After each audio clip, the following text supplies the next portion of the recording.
All right. Hello, everyone. So we're going to go ahead and get started. Oh, that's not what I meant to click. Sorry.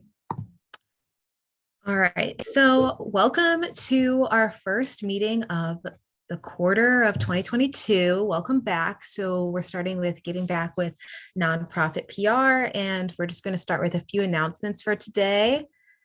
So we want to introduce our executive board again. I'm Taylor and I'm our chapter president. I'm Juliet and I am the faculty advisor. I'm Shabrina Fitch-Minton, Vice President of DE&I. I am Jennifer Honeycutt, and I am the VP of Digital. I'm Melania Tuchko, and I'm the VP of Professional Development. I'm Christina Milich. I'm the VP of Membership. I'm Holly Genvy. I'm the VP of Events. I'm Kavita Reddy, and I'm the VP of Social. And I'm Giselle, the VP of Communication. All right. So we want to encourage everybody to join our Slack channel. First and foremost, that's where we put absolutely all of our updates, even more often than our emails. So encourage you all to join that and chat with us, get reminders, ask questions, and just keep up with our events. And as for current opportunities, there are applications open for the PRSA Michelle Flowers Diversity Fellowship Program. And as you can see, there's a $3,000 plus an internship. So we can send this link out in our Slack channel as well. If you're interested, just let us know. And that's it for updates. I'll go ahead and pass it to Giselle and Pavitra to introduce our guest for today. All right, hey everyone. I'm gonna start us off tonight. We're just gonna do a couple intros, but first I wanna welcome Ernesto, Alicia, Brad, Sherman, and Kate. We're so excited to kind of talk to you guys more about the nonprofit and advocacy work that you're doing and that you've done. And so first, if I could have my block, my hood, my city, kind of tell us more about each of both of your roles there and about the organization. Awesome. Well, good evening, everybody. My name is Ernesto Gonzalez, and I am the marketing manager and press relations manager at My Block, My Hood, My City. Do you want to do like an overview of the org, or just go down the line and then come back? Anything's fine with me, yeah.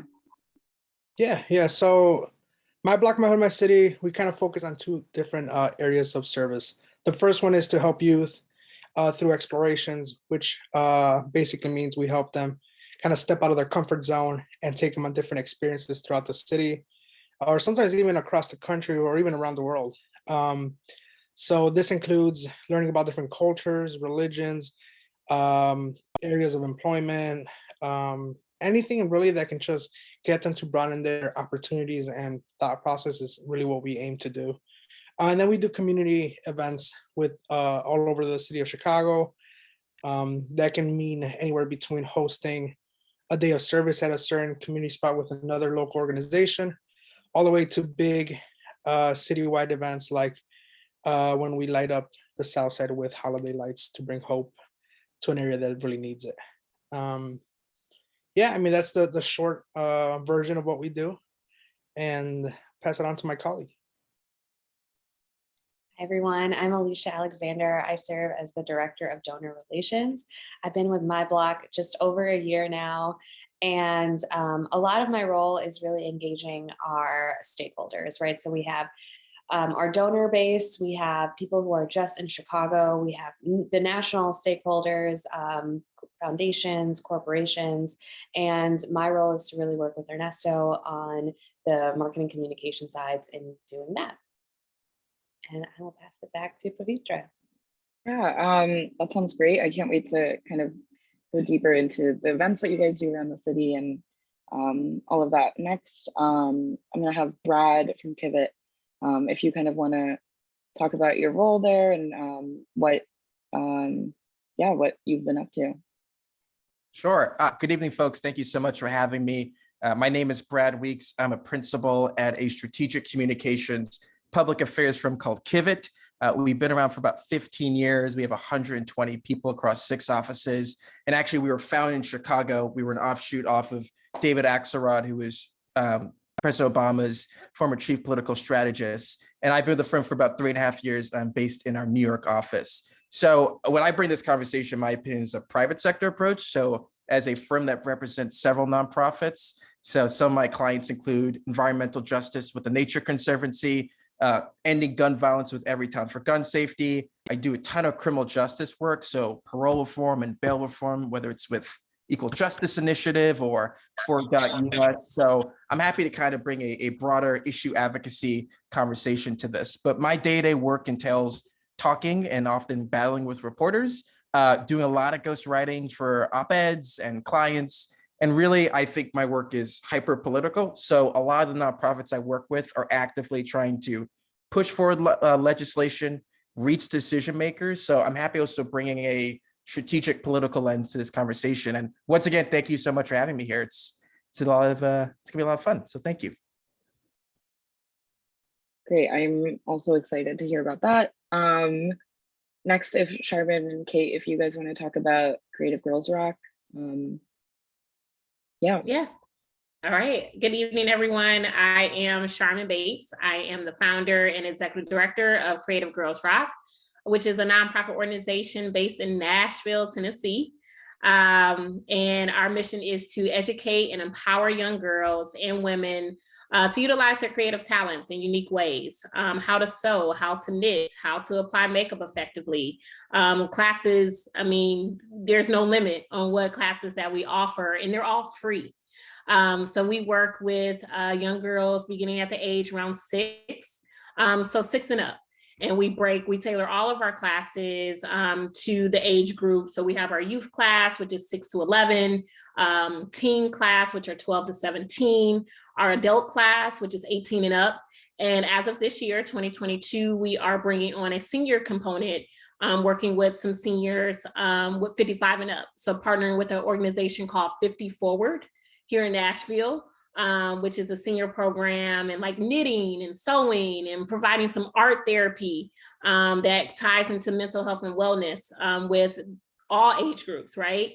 And so that's a little bit what we do. As you can see in my background, last year was one of our big accomplishments. We received a grant to create a mural, a public mural in Nashville. And so if you guys have heard of Slim and Huskies at all, it's really popular here in the South and they're expanding, but that is on the side of a Slim and Huskies restaurant. And what's really unique that I love about that mural project, we were in a time, that's when COVID first hit, right? Well, just really, really sparked up, or spiked up.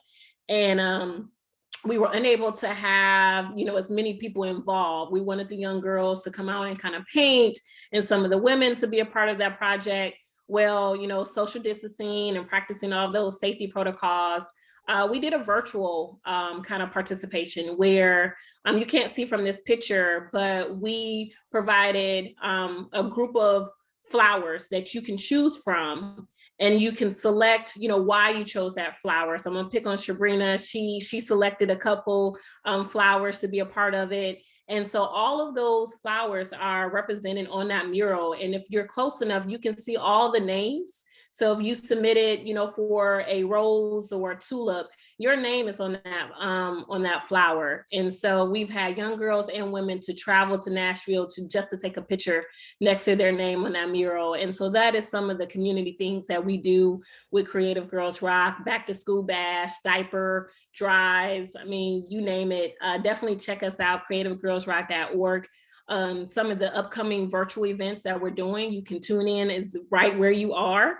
Again, for free of charge or a small fee for some of our specialty classes. And we've just excited to be here today. And I'll turn it over to Kate. Yeah, I'm Kate Derrick. I'm the Director of Communications for Creative Girls Rock. And I think one thing what I love about this panel is that you've got people come from kind of all different types of organizations, and we have different approaches to what we do. And so I think what's a little bit different about Creative Girls Rock is that for both Sherman and I, we both have separate full-time jobs on top of what we do for Creative Girls Rock. So we're kind of, I think right now we're sort of almost like a startup nonprofit, but I think Sherman is taking us to a place where we're very rapidly expanding. And a lot of that has to do with our ability to fundraise and our ability to get our work out there. And so, and in just the short amount of time that Creative Girls Rock has been around, we've been able to do some really incredible things as a result of getting our name out there and doing some really visible work in the Nashville community. So we've been able to expand our classes both nationally, and we even have international participants in some of our classes. And so it really is kind of a great approach for how you can do, advocacy work, whether it's your full-time job, whether you are working with other organizations, or whether you're in a nonprofit organization that you're able to do it on top of working another full-time job, just kind of depending on where that nonprofit is in its life cycle. And another piece that I really love about Creative Girls Rock is that, again, thanks to Sherman and how innovative she is, we really kind of bring our work into all different parts of the community. We are all about infusing creativity and the empowerment that comes from creativity, particularly among women. And how does that help to change our community? And how does that create strength in our local community? And so that's why we're able to do things like a back to school drive and incorporate that. And that's a way for us to kind of meet new young women in our community, or this incredible mural that Sherman is standing in front of. And Slim and Husky's Pizza that's one of the benefits, is that we were very close to one of the most amazing pizza shops in all of Nashville while we were working on the mural. So the benefit was also pizza, but creativity was the key part of it. And I think it's just been really, really amazing to get to know so many different people. And for me, it's been a great chance to get to know organizations in Nashville that I never would have connected with if it weren't for Creative Girls Rock. Wow, I'm like so excited to hear more. I know I've said that after every single one, but more and more excitement. I'm gonna turn it over to Giselle and have her kind of ask more general questions, just like about nonprofits and advocacy work, since not many of us might not know like more about that stuff. Yeah, Giselle, if you want to go ahead and kind of kick that off. Yeah, so I'm just gonna ask like very general questions. Anyone can answer, no specific order. So my first question would be, what role does PR play for your organization? Is this typical for all nonprofits or unique to your nonprofit?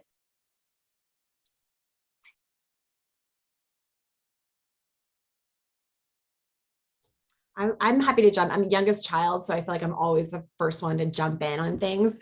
I'll say for Creative Girls Rock, one thing that it's really helped with is just getting our name out there to develop new partnerships. And those new partnerships often turn into new funding resources.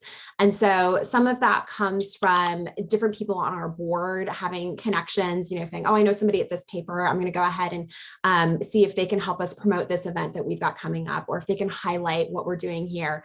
Sherman actually had an op-ed in our local newspaper, the Tennessean, which is a pretty big, it's a Gannett or USA Today network paper. So she had an op-ed talking about why creativity is so important to her and how that's been such a guiding force in her life. And so that got us in front of new eyes that wouldn't have known about Creative Girls Rock before. And so I think it helps on two fronts. One, of course, it helps to get out what your organization is doing so that you can expand who you reach and who you're able to benefit and who can know about the services that you offer. And then on the flip side, it also helps you get a little bit more out there in terms of donors knowing about you. Oftentimes when you are able to get something out there, someone says, oh, I didn't know that organization existed. And I read about it either in this media clipping or in this great social media post, or stumbled upon the website, or a company that sponsors you was bragging about the work that you do. And it helps to expand both your participants and your donors and what you do. So it really is, I think, really important to any nonprofit organization, because you're not there to exist in a bubble. You're there to get things done. And so the more people you can reach, the more people that you can connect with, the further it helps your work. I think Kate's, oh, sorry, go ahead. No, please go. I was just going to say, My Block, My Hood, My City was started with our founder, Jamal Cole, and about 5 years ago. And we kind of have been operating a little backwards in terms of a traditional nonprofit, right? So it was just him, and he was on social media, and he had a lot of support, because our motto is simple, is what is something simple you can do that'll have a positive impact on your block? And that is a rallying cry for a lot of Chicagoans. And so in 2020, with 6 full-time staff, they were able to raise over $12 million really, really quickly, like I think $3 million in just 2 days, to help with small business relief. And Ernesto has been there in all kinds of capacities. And so typically in a nonprofit, in my experience, has always had a development kind of department, right? Someone to fundraise, someone to apply for the grants. And they didn't have that until last year, until I came on board. So my role is pretty traditional for a nonprofit, but the way that my block, my hood, my city has been doing it is kind of going really fast and then putting on the railings afterwards. So. Yeah, I would love to touch on the kind of the non-traditional part of my block, my hood, my city. And I've only existed in the non-traditional area. And I think the way that's helped us is we really do have to look at anything that we do as a piece of, like, everything connects to the brand, and people have to connect with you in one way or another. And you have to touch on so many different topics and so many different things that you do. But at the end of the day, people connect with people. So as long as you don't forget that, that really does kind of guide you in the right direction. But PR is definitely an important part of any nonprofit. But I think more so on the when you start off, because I was there when, again, 6 employees, all of us working 60 hours type of thing, and when everybody's like working together to get the right messaging out, it really does help you build from a small organization to a mid-level to hopefully a bigger one day. Just to build on what everyone's been sort of sharing, I bring a consultant's perspective, managing criminal justice nonprofits, environmental nonprofits, but I always ask the same set of questions across all my clients, because I always think PR should be intentional. So who are you trying to reach with this story? Who holds the power? So who's the decision maker? Where do they get their news, and who do they trust? And those core questions, I think, cut across any nonprofit or any sort of sector client you work with, because you always want to make sure you're getting a story that actually reaches your target audience. And for some nonprofits, donors are huge, right? You don't depend on anyone else, but you need your donors to actually contribute to you. Sometimes it's building your brand. So there are always core questions I think you should be asking when you think about PR and getting a story. Additionally, we live in the media environment right now where if you get a story in one paper, there's multiple ways you can actually extend the lifespan of that story, right? So let's say I get a story in the Chicago Sun-Times. I want to then amplify that on social media. I want to put it on my website. If you have money, I want to put digital spend behind it so I can target specific audiences. So the crazy thing about this media environment and media cycle we live in as PR folks is it's not just the one earned media story you get right now. It's now getting across all of your media channels. So I would say for all of my nonprofit clients, I ask core questions. They're actually like really simple, like who are you trying to reach? What's your strategy? Who holds the power? And then I think of a media strategy that executes across all channels. So I want something on social. I want something on your website. I want something through digital. I think holistically thinking about PR is always going to be advantageous because there are so many ways to make sure whoever you're trying to reach reads your story. I'm actually to that point, Brad. You mentioned a key word, being intentional, right?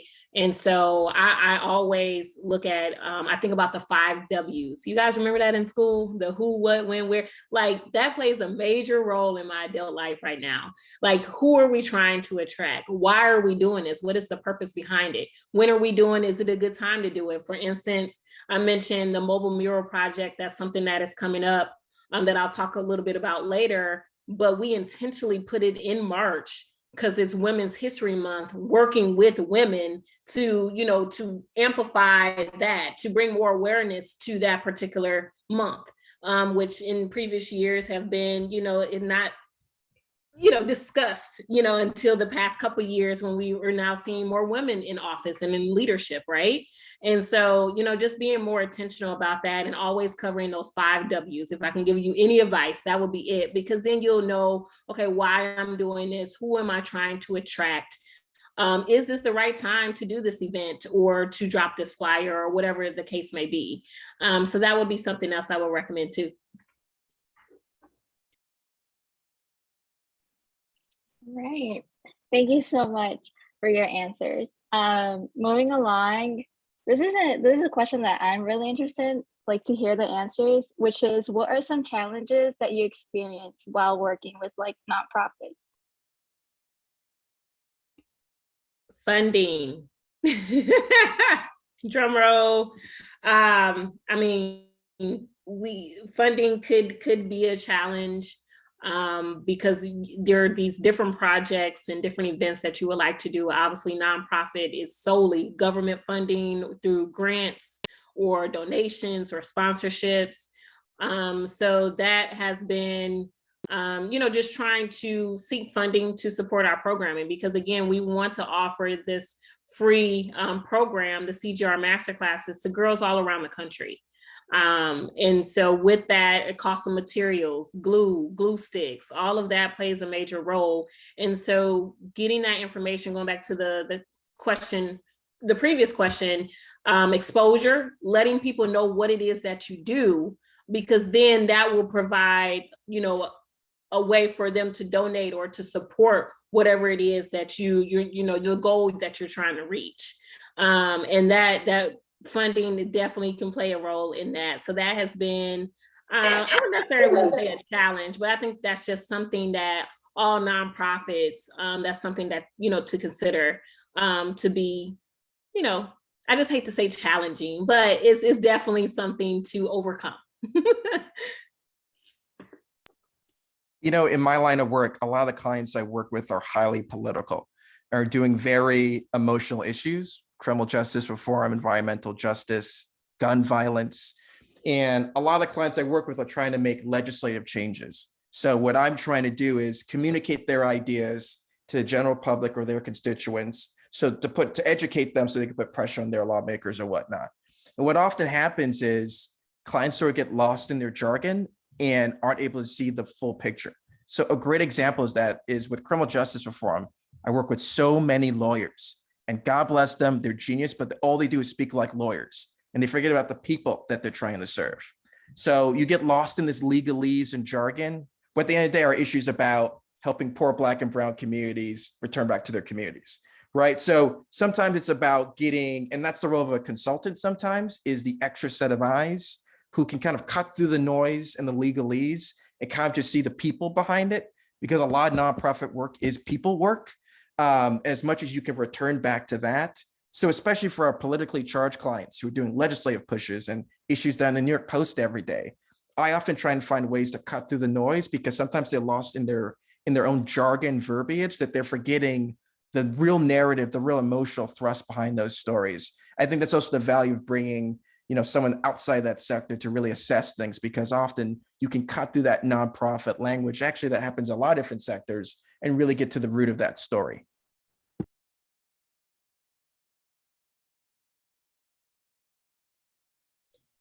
I do think it's kind of like Sherman talked a little bit about earlier with funding. And I think this is to some extent what Brad talked about in the last question, is a lot of it, a big challenge is just, how do you stand out from the crowd? There are so many important issues and so many things happening in this world that we all deeply care about. I know, even just as an individual, I've got Creative Girls Rock, which I love, but sometimes I struggle with, what organizations do I want to give to, this month or this year? Because I care about so many things, but I'm one person, I don't have an endless income. And so you have to always make those choices. And so in some ways you want to think kind of from the flip side of your audience is, how do you make yourself stand out? How do you really demonstrate the impact of what you're going to do?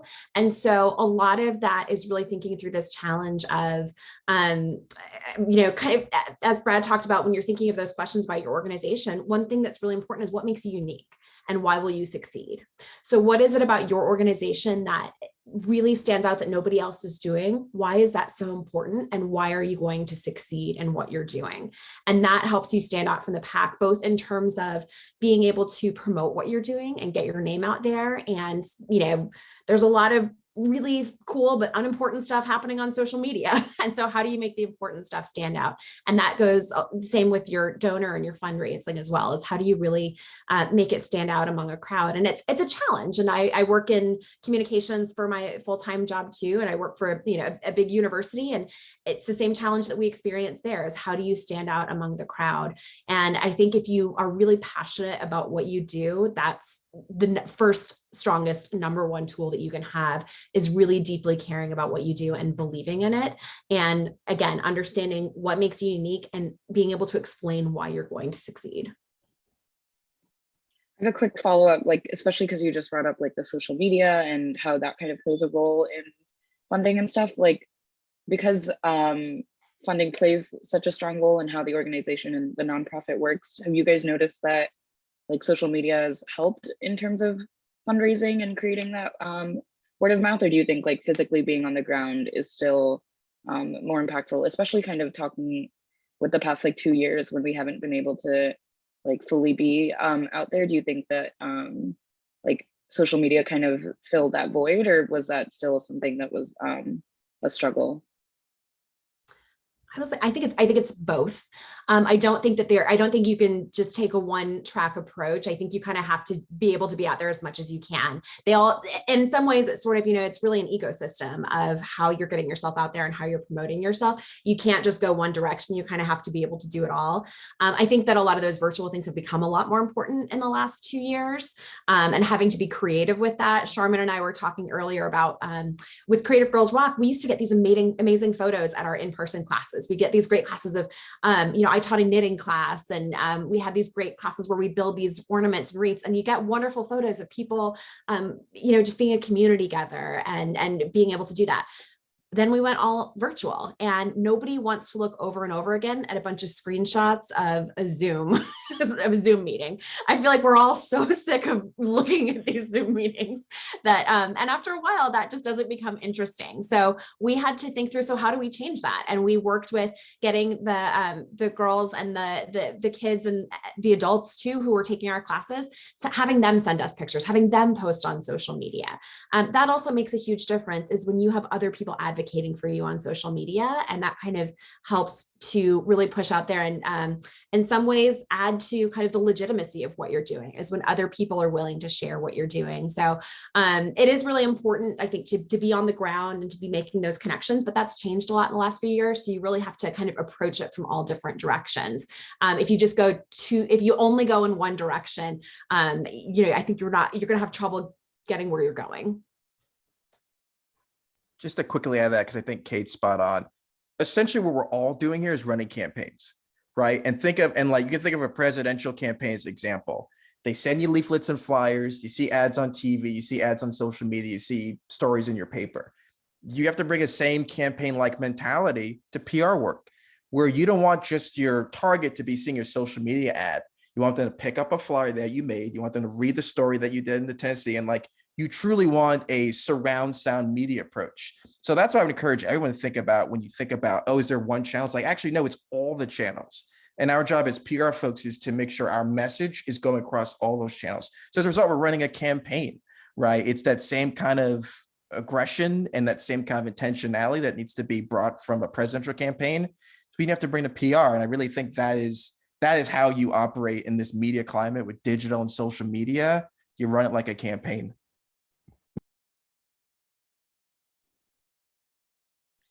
And then I think for us, it's managing our stakeholders' expectations, right? We have a very broad mission, and our motto is to take care of people no matter what.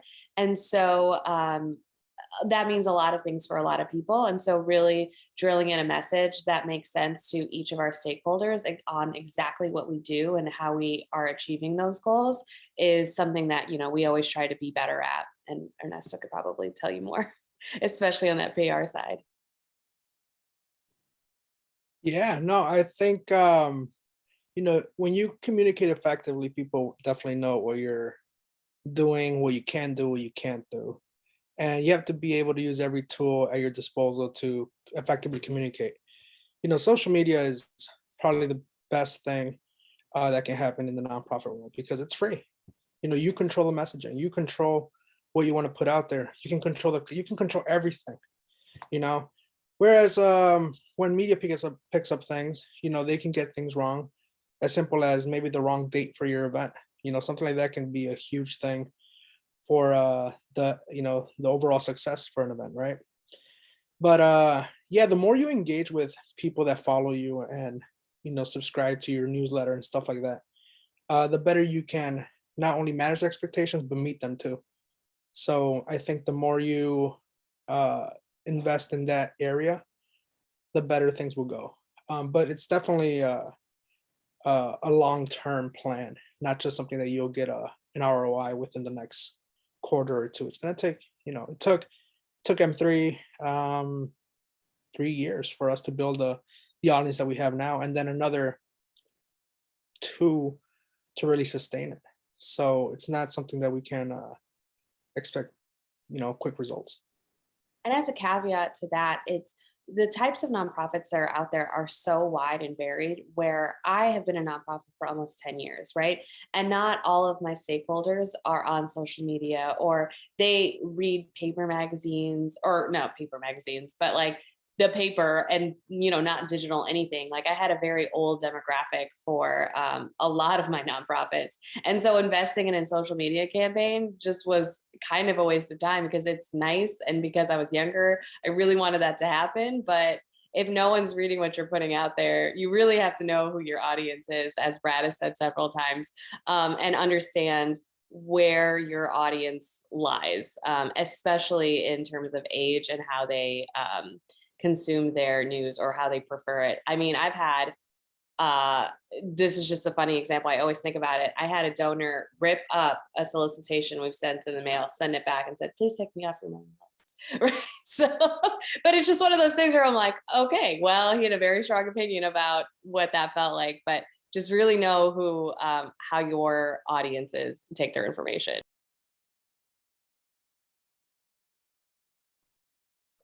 Thank you so much for all your answers. They were like really good. And definitely taught like many of our members here a lot. I know it did to me. And so the next question is more like a student perspective. So from your experience working in nonprofits, what are some key skills needed to be successful in nonprofit PR?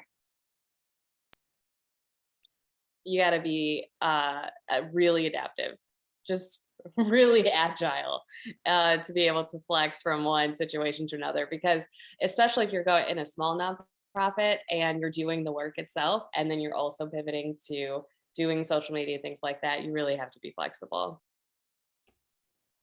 Yeah, I mean, that is the key. We multitask and we can like create something like right on the fly. And what I mean by that is, again, going back to the pandemic, we were conducting in-person classes, and then everything went, to virtual. And it's like, well, we only work with, we're doing in-person classes. How can we continue to do these classes? And we didn't think about Zoom at the time. I mean, Zoom wasn't a big deal before COVID. And so the team got together and was like, what if we create these craft kits that we can ship, around the country? And conduct virtual classes. And so through that, being able to pivot again, like not doing anything, but we're still providing these free classes, and now we're shipping it directly to your home. And because of that, we've tripled our participation with Creative Girls Rock, not only, because we were just focusing on the local component, and now we have girls all around the world. We're in 16 states now, just in 1 year. We have, through our virtual platform and being able to pivot in this, tough time in the country with this pandemic, we've thrived. We had to thrive through it. And show us a CGR box. I got you, Sabrina. I would definitely show you one. We're packing them now, but no, being able to to pivot in different scenarios. If you're planning something and maybe the funding didn't come through, then getting creative. Okay, how can we, can we raise money before this event happens and do some type of fundraiser, like a small fundraiser.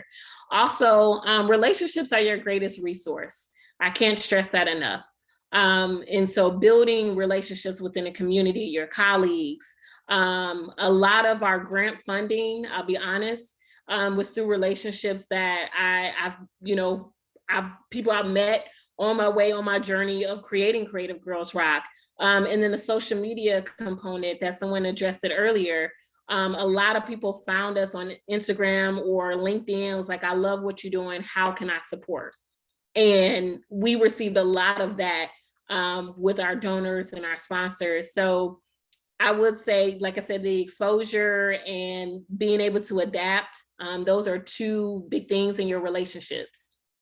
And then I'm going to get a box for you to see it.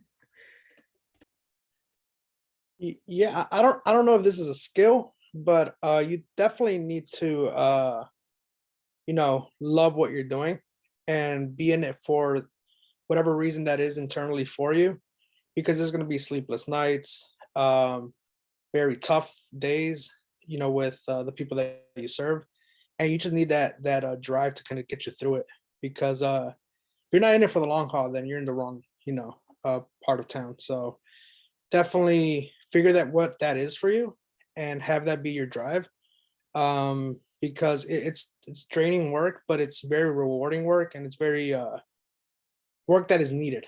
So I think once everybody finds that part of them, then this job becomes, it's not a job.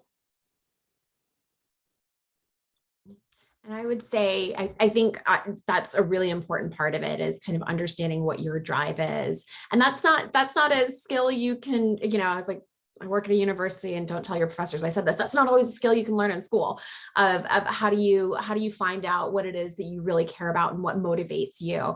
But in terms of building those skills, I think a really important part is find those organizations that exist right now and volunteer with them. And that helps you to make those connections. It helps you to kind of learn, what's important to you. Sometimes I think some of the most important things you can learn is what doesn't work for you. And sometimes if you volunteer for an organization, you can see, oh, the way that this organization functions, or maybe I prefer a really big nonprofit rather than a really small nonprofit, or maybe I prefer being on a really small team, a nonprofit of like 10 people versus working for a really large organization. It's kind of about, figuring out what works best for you. And then I think the other piece is just really reaching out. That the great part about working in communications and public relations is that we are all people who love to talk, and we're all people who love to talk to other people. And so this is a great industry to be in, because people love to connect, and we love to talk with other people and help bring smart people into the world of public relations, especially in nonprofit public relations, because it's an area where there's amazing work being done, and we want to make sure that we're bringing more and more people into that world. So never be afraid to reach out to people who work in a nonprofit that you're interested in, or have a job that you're interested in. Talk to them, learn about what their day-to-day looks like, and what their career path was to get there, and what skills they needed to get there. And that's just a great way to connect with people who work for nonprofits or in industries or roles that you want.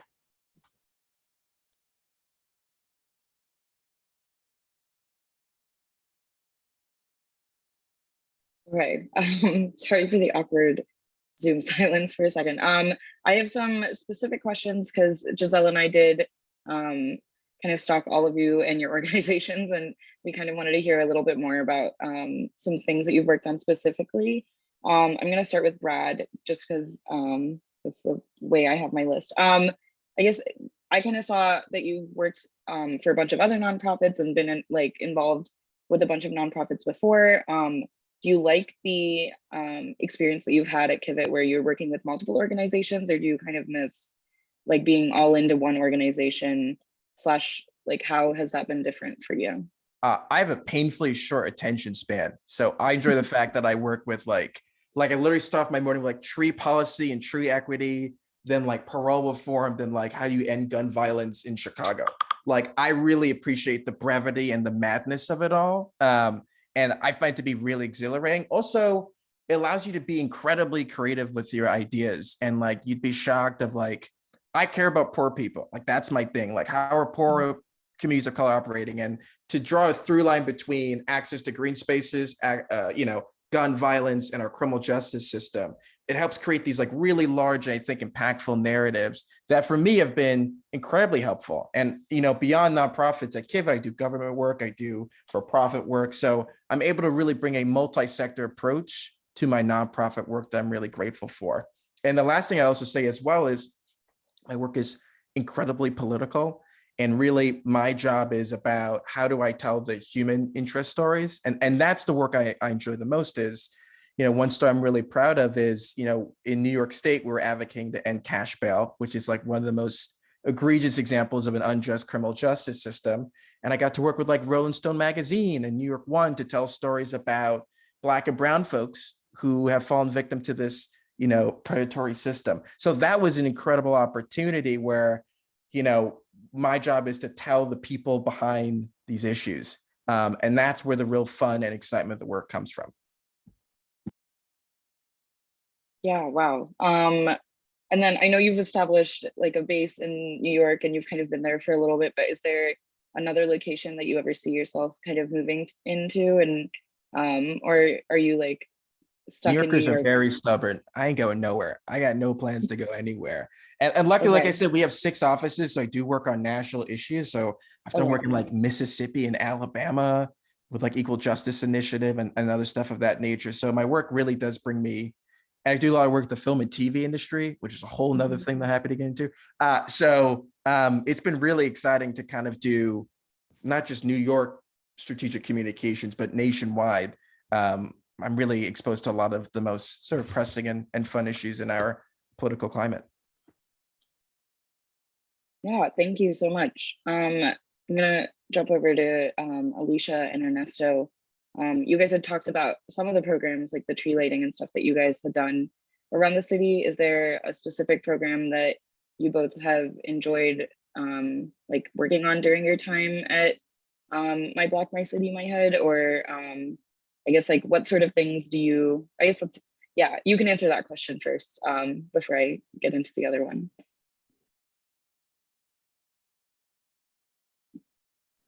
I love be part of the light.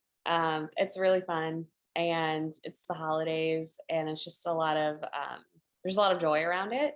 I personally also, we kind of got into grant giving by accident. It was during the 2020, there was small business, there was riots in Chicago, and a lot of our small businesses, especially in Black and brown communities, got vandalized. And so we raised all this money to help them go get things fixed that insurance didn't cover, et cetera. And so we've kind of had a grant program in 2021 that we launched, 4 of them actually. And so it was kind of fun to be on the other side of things for once and like really being able to get people's stories on how the pandemic has affected them or what help they need. And My Block, My Hood, My City is majority BIPOC. And it's really awesome to be in our communities and like helping our own in that way. So that's been kind of fun. Yeah, I'll echo on. My favorite is also be a part of the light. But to touch on another event that we do, we employ youth throughout the summer through youth-led tours, where they take folk from anywhere, tours of their own community. They take them to their favorite, restaurant, the corner store where they buy chips and pop from, the neighborhood church, whatever it is that's in their neighborhood. They give those tours to the people, and this is honestly, outside of the great, people skills that they learn from here, research skills, all that great stuff. To me, as when I was young and I needed a job, I know that money in their pockets is really, helpful not just to them but their families. So I know, when I was 14 and 50% of my check went to the household. So I know for them it's probably the same thing. So that's awesome, because they need it and they're learning some very valuable, work skills for the future. My favorite story was with one of the youth that we work with is when I first met him, he was super shy, just chilling in the corner, not really talking to anybody. Nowadays, he's the kid that I go to when there's a TV interview. So that really brings out the best of them. And I know they all got it in them. We just got to push them in and tell them that they got it. So it's a great summer program. It's a lot of, walking in the hot sun, but they enjoy it. And it's a jobs program too. So it's awesome. Nice. I'm gonna have to like check out your events next. We'll have to wait the whole year, but that sounds exciting. And I know you guys have an event this Monday for MLK Day, so I can send that information for those of us in Chicago. Maybe you guys can go and visit, but I can send that in the chat in a minute. And then I'm gonna hop on over to Creative Girls Rock. Sherman, I know that you're like the founder and the CEO. Is there, and I'll kind of like, you guys are like empowering young girls and women and kind of enhancing creativity. And I'm like, that's something that I'm really interested in, but is there a specific moment or like a certain situation that you were in that really drove you to start the organization, or kind of was like the light bulb moment, or was it something that you had kind of like been working on for a long period of time? Yes, it was. I'm like thinking when you asked that question, it was a light bulb moment. I've always been big on like arts and crafts and very creative. And Sabrina has known me my whole life, so entire life. So she can probably be a testimony to this. But I've just something like doing something hands-on, seeing something from start to finish. It's always been a sense of fulfillment for me, and helping me balance, right, with my workload, whether it was school or work, or whatever the case may be. That's where I found my peace. People ask, how do you fill your cup up, the next day, or how do you get the energy to keep moving? And that was it. It was, painting or writing or whatever, the creativity I was, excuse me, but whatever project I was working on. And in my house, I actually like 80% of my apartment is like refurbished of things, of like furniture where I went to the Goodwill and like sandpaper. Like I'm looking at my coffee table where I just like refurbished the whole thing and make it look like it's worth like 150, or now it is $150 or $200. And my friends would come to me and my sorority sisters like, Sherman, you have a talent. Like you should teach other women how to do this.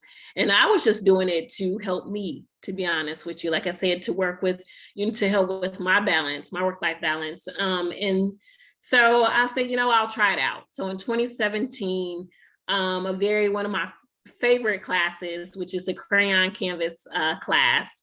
Crayons, obviously it's wax. And anytime you apply heat, it melts, right? So if you glue crayons to a canvas and you hold a blow dryer up to it, you can create a piece of art, which Kate looks like she's about to grab hers right now. There you go. And so we've done, oh, you have something on the middle too. Love it. What does it say? Well, and I decided that I didn't like the handwriting that I was using at the time, but it says better together, kind of about this idea. But I mean, you create art such as that. And so I did my first class in 2017, and 25 women signed up to be a part of my first class here in Nashville. And that was the crayon canvas. And you think crayons, like who would be interested in this as an adult? But at that moment, when 25 women, they came, they were like, we love this. It allows us to network, and we're working numerous of hours a week. So I'm able to have some time for myself. And that's what, really stuck to me. It was like, thank you for providing this opportunity, for just allowing me to be me, or allowing me not to think about the next to-do task on my list, or, what I need to cook for my kids and husband at home. Like, it was just a moment where, young girls and women can just embrace who they are and embrace their creativity. And so the light bulb went off at that first class when I had that many people attend the first event. And that's how I knew there's an opportunity out here in Nashville to have this creative arts platform for young girls and women. It primarily started off with adults, and then we introduced it to the metro school system, and being a part of the after school programming, and kids love it. Any type of art projects, and then implementing art therapy in those workshops as well. and how that plays a role, as I mentioned, with mental health and wellness.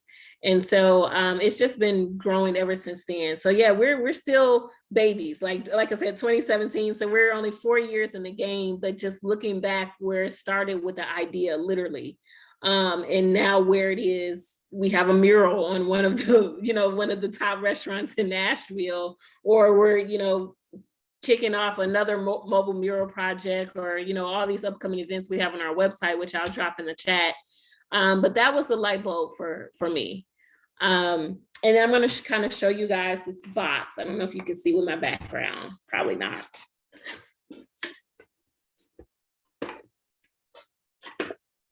Okay, there we go. All right, so these are our craft kit boxes. Very hard to see, there you go. And it says DIY craft box. And so we send these boxes. I actually have some materials in this one I'm getting ready to send out. On Wednesday, we have a goal planning workshop for our young girls. So what is a goal? How do you, what are some goals you want to accomplish this year? Okay, how do you plan to, reach that goal, or what are some obstacles? So asking those questions. Can you imagine asking a 7 or 8 year old, or when you were 7 or 8, if anyone were asking you those questions, other than your parents? Like, it's something that we're teaching them to think, to be intentional about, some of the activities that they do. Is this activity going to help you reach your goal? Is practicing every day to, with basketball, help you to be the top person on the team? So little stuff like that. So I'm just thankful that vision that God has implanted inside of me to help other, people around the country. That box looks so cute. I'm like, yeah, that looks so exciting. Okay, we can open it up if there's anyone on the e-board or people sitting in. If they have any questions, you guys are welcome to unmute and kind of, yeah, Holly. Yeah, thank you all for presenting today. I'm just wondering, for some of the organizations, have you noticed an increase in volunteers since the COVID-19 pandemic began, or like a decrease, or has like COVID somewhat impacted the number of volunteers for your organizations? I'm just curious about that, because for me, it definitely, prompted me to volunteer for more organizations. I would say increase for Creative Girls Rock, especially, again, using these virtual platforms and having our, and really using social media to market our brand. People are like, oh my God, what's this? Because a lot of people are on social media now, because you're at home, where you're just in front of a computer, iPad, like majority of your day. And so if you see these different marketing advertisement come out, like, ooh, what's that? Oh, I want to learn more, or I want to volunteer. So our volunteer, participation, actually, we get emails all the time. How can we be a part of your organization? And I've received more of those emails during this pandemic than I did before.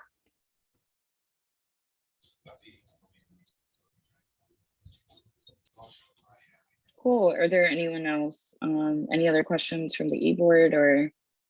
I have a question. Well, this is an observation. It just seems like Zoom has been a really powerful tool, even though we get Zoom fatigue.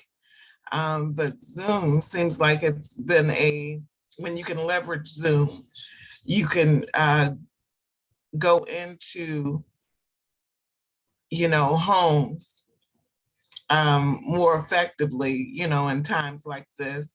And it just seems like that's what Creative Girls was able to pivot to, kind of quickly. How many students how many boxes do you send out?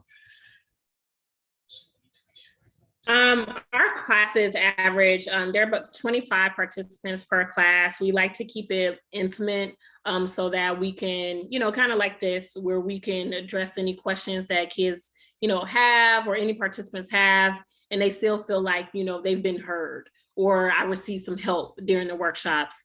We are getting ready to kick off a pilot with Alabama school systems, or public school system, beginning in February, where we'll be shipping 165 boxes, Sabrina. So I got to get 165 boxes out by January 31st, on top of our core programming that we offer under CGR. And so going back to what I mentioned about exposure, someone that follows me on LinkedIn checked out, was hearing so much about Creative Girls Rock.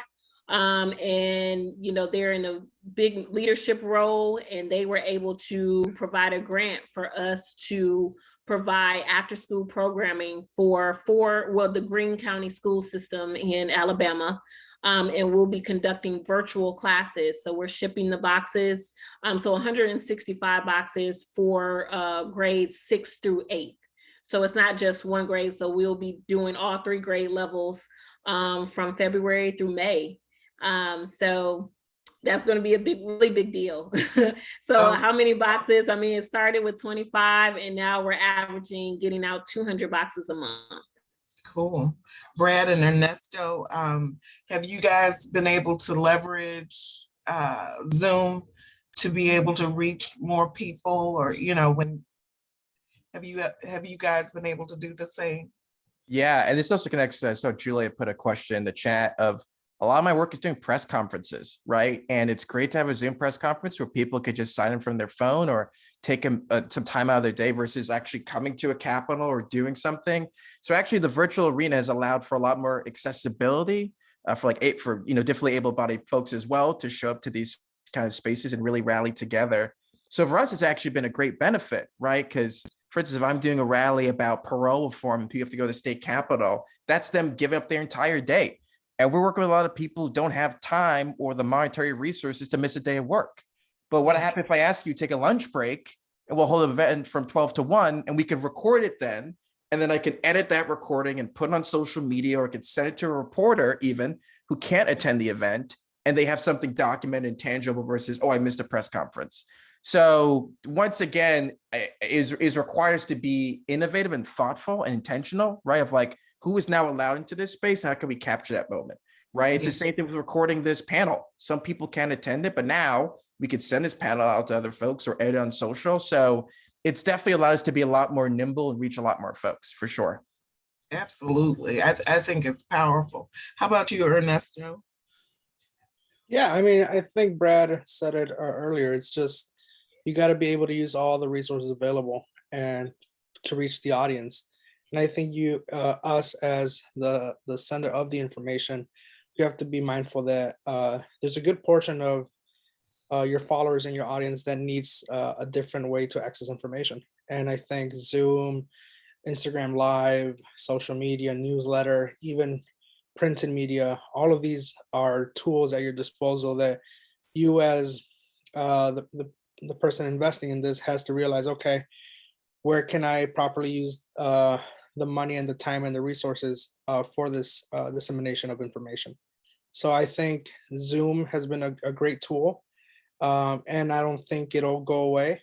And I think as long as people keep building on the internet space, it's here to stay. So I think we just got to get used to it and make sure that the next generation isn't lost because we don't like Zoom. No, it's going to be here for a while. Yeah. Is it okay if we reach out to you guys on LinkedIn? This was so awesome. Yeah. Okay, No, awesome.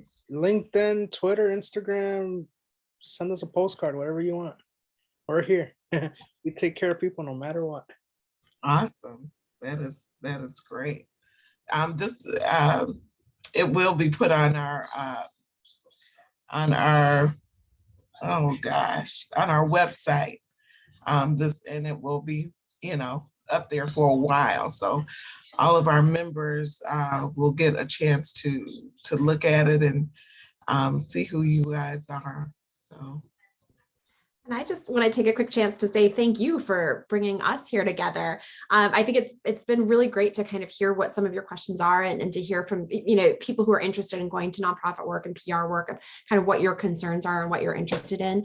And even just Brad and I were actually having a side chat too. Brad, he was like, have you thought about having CGR work with women who are incarcerated? And then I was texting Sherman, and Sherman and I are like, yes, let's do this. So even I think there are things that are going to happen as a result of just all of us being able to connect on this call. I think real world things are going to happen, and we'll probably connect with Brad about how do we connect with local nonprofit organizations who do that work in women's prisons, and how do we get Creative Girls Rock into a place where we can do that. So thank you. Amazing. Amazing. You could probably even connect with Ernesto and Alicia as well. Yeah, I was just going to say that. And if you guys want to partner, since we're in this virtual world still, we can do a lot, right? From the comfort of our home. So if you would like to partner or do a workshop with any of your participants, please let me know. As you can see, we can ship boxes anywhere. So we can do that and ship it to your organization. And we all get on Zoom and have a nice craft night.